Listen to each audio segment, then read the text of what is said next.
All right, so we'll finish up the practice test. And this next problem, number 24, I probably will not put anything that is not factorable on the test, but this one is actually not factorable. So notice that this is cosine squared of x and this is sine of x. So I'm going to have to change everything to sine of x. And so this is going to have to change to sine squared of x, because I can change this with the Pythagorean identity, but I cannot change this. So this is always dictates, the one that's to the first power always dictates what you're changing everything to.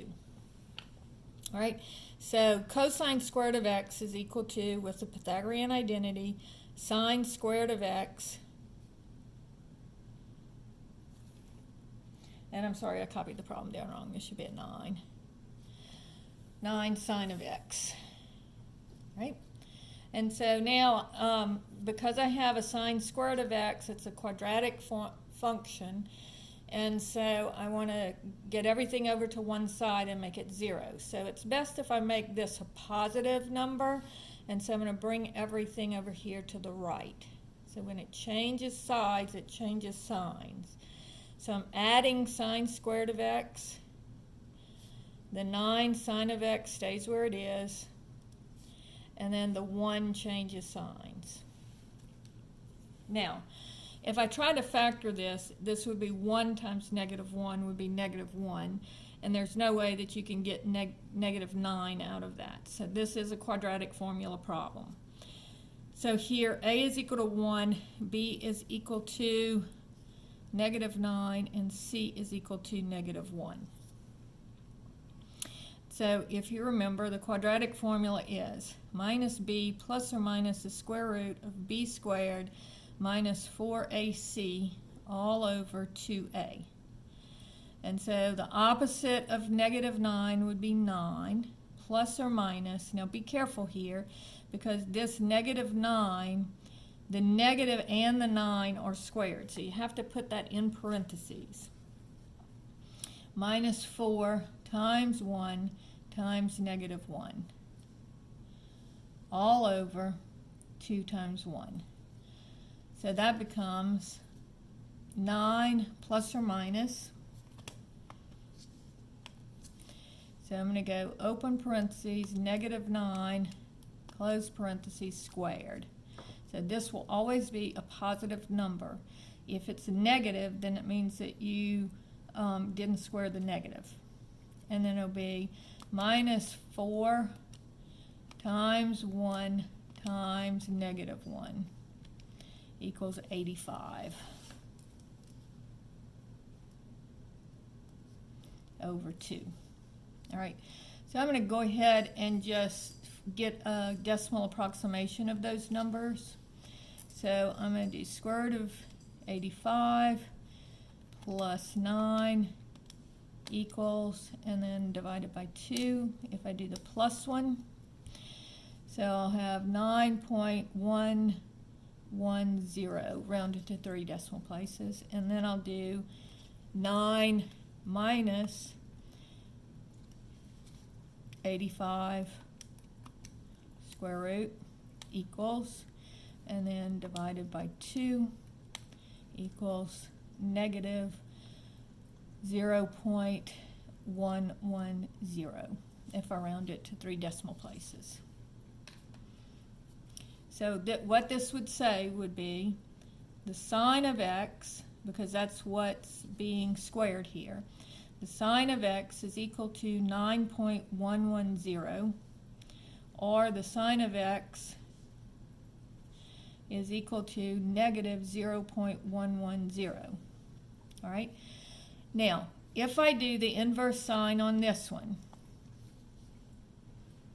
so 9.110, and then inverse sine, it says error. Now, why is it an error?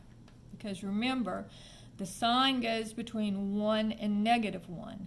So you cannot do the inverse sign of a number bigger than 1 or smaller than negative 1. So this is going to give you error. So that gives you no triangles. And so here, I'm going to do the inverse sign, but this one's negative. So let's see, where is the sign negative? So the sign is negative. All students take calculus, so it's positive in the first and second quadrant, so it would be negative in the third and fourth quadrant. All right, and I'm going to find my reference angle, so I use the positive number. So I'm going to say x is equal to, or excuse me, theta reference is equal to the inverse sine of 0.110.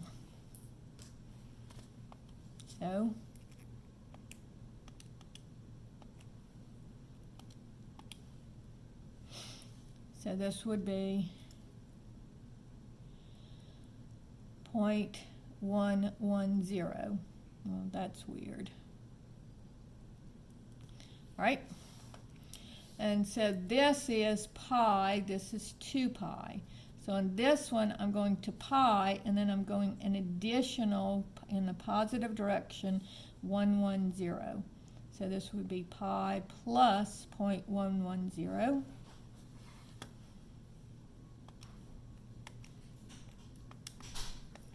And so that's equal to 3.25 radians.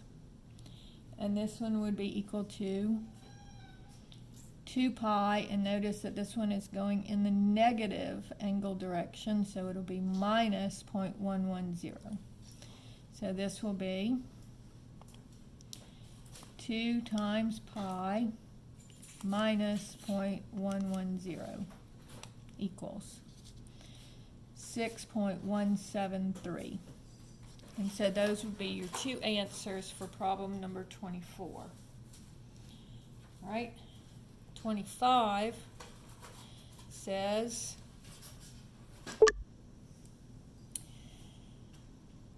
two cosine of t, 2 cosine squared of t, minus 3 cosine of t, minus 5 equals 0. Now on this one, again, you can use the quadratic formula if you're not good at factoring, but this factoring is not that hard, so let's look at it. So what you do is you take the first number and the last number, so the coefficient of your cosine squared term and your unit term, and you multiply them. So 2 times negative 5 equals negative 10. Then we're going to factor negative 10. So it would be negative 1 times 10, negative 2 times 5. Now, first let's look for the number, forget the sign. Which of these adds up to give you 3? This one does. But I don't want 3, I want negative 3. So that means it's the right numbers but the wrong signs. So I change both of my signs. All right? So this will factor, I bring down the 2 cosine squared x, or t, and then I am going to split this into plus 2 cosine t and minus 5 cosine t. And then I bring down the negative 5, and the equals 0. All right?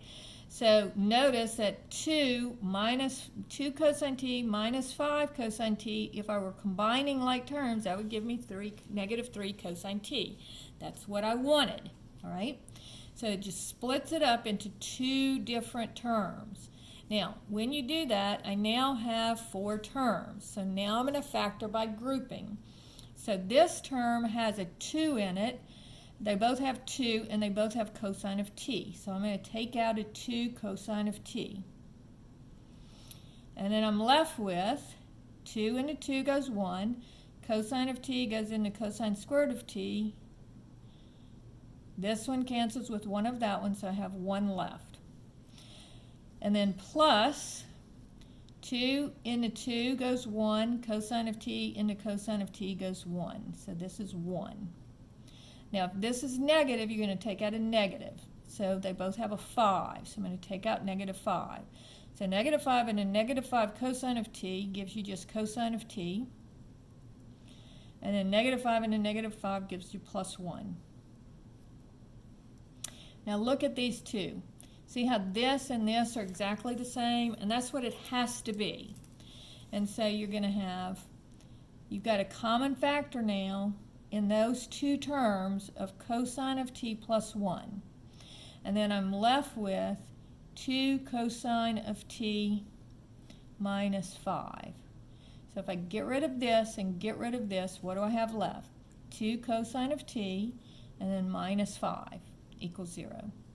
So this one gives you cosine of t plus 1 equals 0. So cosine of t equals negative 1. And this one gives you 2 cosine of t minus 5 equals 0. And so add the 5. 2 cosine of t equals 5 and divide by 2.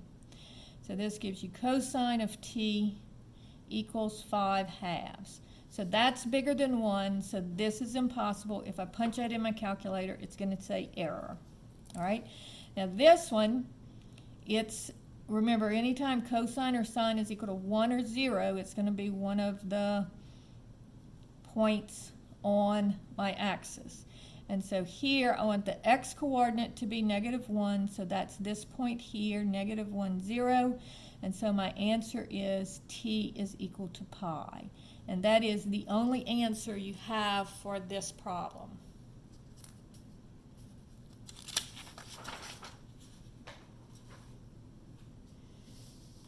Okay, so problem 26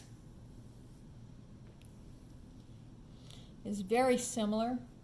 It says 2 cosine squared of w minus 5 cosine of w minus 3 equals 0. All right, so again, I'm going to take the 2 and the negative 3, and that's equal to negative 6. And so negative 6 will factor into negative 1, and 6 are negative 2 and 3. Now notice I'm adding here, I want to get 5. So one of these is negative and the other one is positive. So this would give me 1, but this one gives me 5. But I want negative 5, not 5, so that means right numbers but wrong sign. Change both of the signs. All right, so copy down the 2 cosine squared x, or w, and then split this up into plus 1 cosine of w minus 6 cosine of w. So this splits into 2 parts.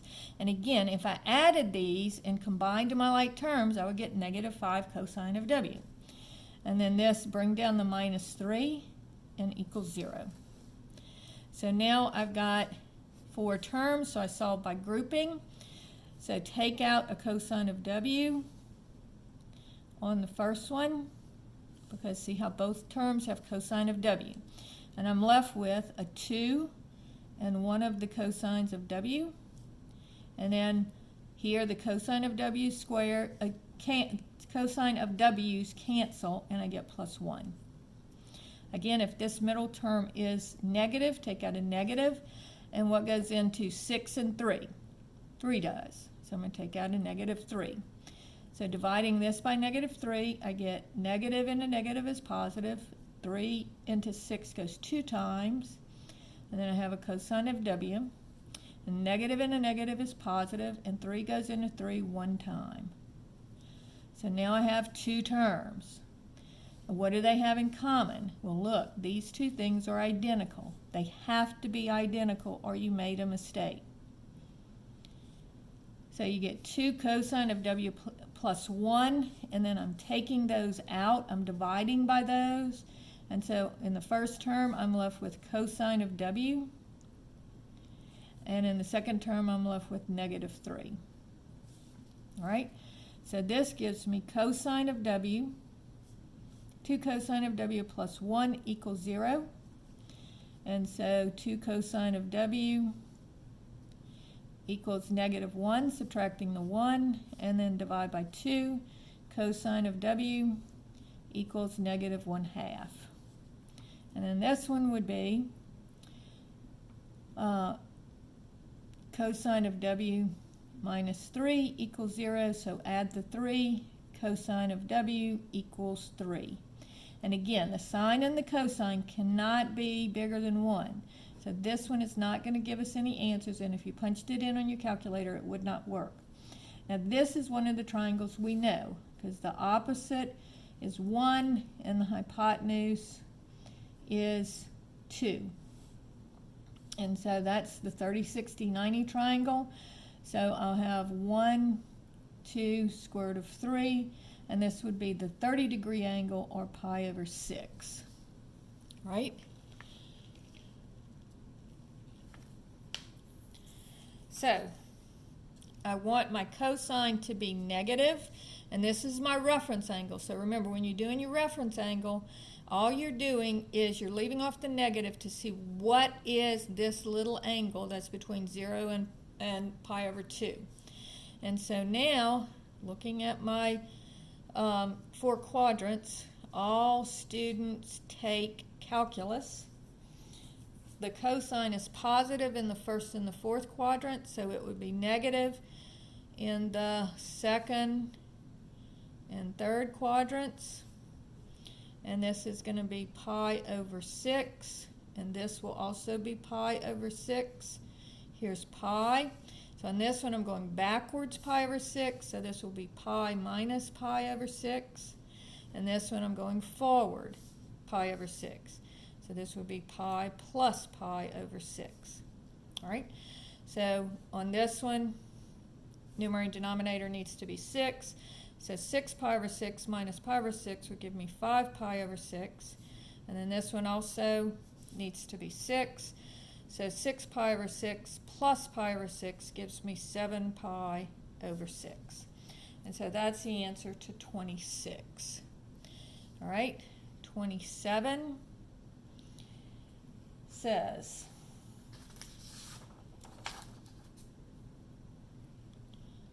three sine of 2x minus 2 cosine of x equals 0. And again, they're looking for the answers between 0 and 2 pi. So on this one, we're going to have, we have to use substitution here, because what is the sine of 2x? And looking on your formula sheet, the sine of 2x is 2 sine x cosine of x minus 2 cosine of x. So notice I've got two terms here, this one, and they both have 2 cosine of x. So I'm going to factor out the 2 cosine of x. So canceling the 2 and canceling the cosine of x, I get 3 sine of x minus, and then the 2's cancel, the cosines cancel, so 2 goes into 2 one time. All right? So this gives me 2 cosine of x equals 0, divide by 2, cosine of x equals 0, and this gives me 3 sine of x minus 1 equals 0, so I get 3 sine of x equals 1, adding the 1, and then divide by 3. And I get sine of x is equal to 1/3. So here I'm on the axis, and I'm looking for where my x coordinate is 0. And so that would be at pi over 2 and 3 pi over 2. So those are my two answers for this part.